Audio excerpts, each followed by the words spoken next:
Welcome to DVK vlogs 456. ఈరోజు stuffed మిర్చి బజ్జీ ఎలా చేసుకోవాలో చూపిస్తానండి మీకు ప్రిపరేషన్.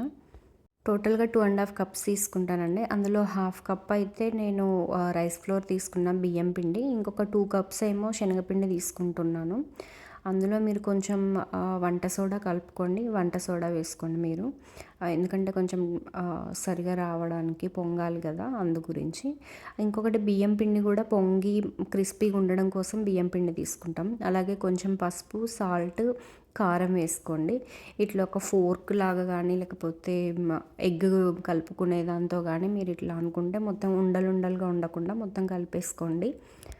ఇది కలుపుకోవడం ఇట్లాగా కంప్లీట్గా మొత్తం కలవాలండి, కలిసేలా కలుపుకోండి. కలుపుకోవడం అయిపోయిన తర్వాత కొంచెం ఆయిల్ హీట్ చేసుకోండి. హీట్ చేసుకున్న ఆయిల్ కొంచెం లైట్గా ఒక 2 స్పూన్స్ అట్లా వేసుకోండి. అది కూడా లైట్గా కలుపుకోండి.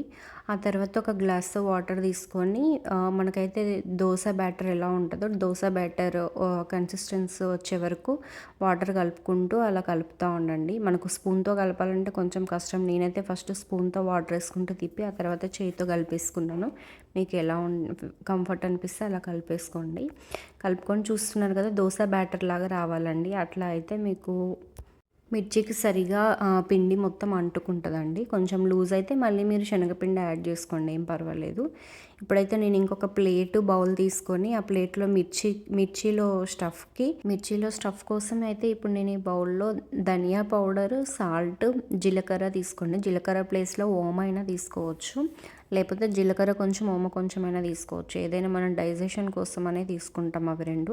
కాబట్టి జీలకర్ర కానీ ఓమ కానీ ఏదైనా తీసుకోండి. కానీ ధనియా పౌడర్, సాల్ట్ ఇవి రెండు అయితే కంపల్సరీ వేసుకోండి. ఎక్కువగా ఏం అవసరం లేదు మిర్చిలో స్టఫ్. ఇది కూడా మరీ ఓవర్గా పెట్టాల్సిన అవసరం లేదు, మిర్చి మొత్తం నింపాల్సిన అవసరం లేదు, ఎందుకంటే మనం స్టఫ్డ్ మిర్చి చేసుకుంటున్నాం కాబట్టి. మిర్చిని అయితే అలా కట్ చేసుకొని ఇప్పుడు నేను చూపిస్తున్నట్టు లోపల గింజలు అయితే తీసేసుకోండి. గింజలు కొన్ని అయితే మిర్చి కారం ఉండకుండా ఉంటాయి కాబట్టి గింజలు తీసుకోవాల్సిన అవసరం కూడా లేదు. నేనైతే గింజలు తీసేస్తున్నాను. గింజలు తీసేసి ఇదైతే స్టఫ్ అయితే మొత్తం కంప్లీట్గా పెట్టేసుకోండి. ఇప్పుడు ఆయిల్ హీట్ అవ్వాలి. ఆయిల్ పూర్తిగా చాలా ఓవర్ హీట్ అవ్వద్దు, అట్లా అని హీట్ తక్కువగా కూడా ఉండొద్దు. మీడియంలో పెట్టుకోండి ఎప్పుడైనా. మీడియం ఫ్లేమ్లోనే వేయించుకుంటూ ఉండండి బజ్జీ. అప్పుడు మాత్రమే క్రిస్పీగా వస్తాయి మనకు టేస్ట్. నేనైతే ఇక్కడ వంట సోడా యాడ్ చేస్తున్నానండి. ఫస్ట్ స్టార్టింగ్ చేయడం మర్చిపోయాను, అందుకే ఇప్పుడు వంట సోడా వేసుకున్నాను. వేసి మొత్తం కలిపేసుకొని ఆ తర్వాత నేను మిర్చి వేసేసుకుంటున్నాను. ఇంతే అండి, సింపుల్. పిండి కలుపుకోవడంలోనే ఉంటుంది మనకి ఏదైనా.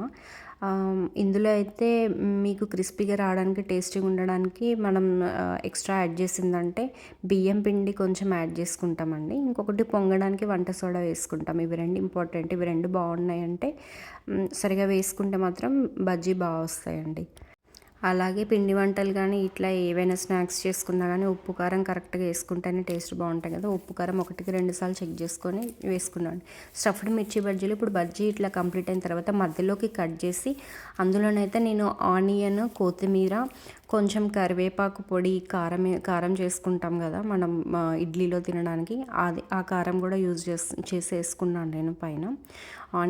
ఆనియన్, కొత్తిమీర, ఇంకొకటి మనకు కరివేపాకు పొడి కారం ఉంటుంది కదా అది. ఇంకొకటి నేను లెమన్ యాడ్ చేసుకుంటున్నానండి. కొంతమందికి పులుపు ఇష్టం లేని వాళ్ళకి అవసరం లేదు, అది అడిషనల్ మీ ఇష్టము.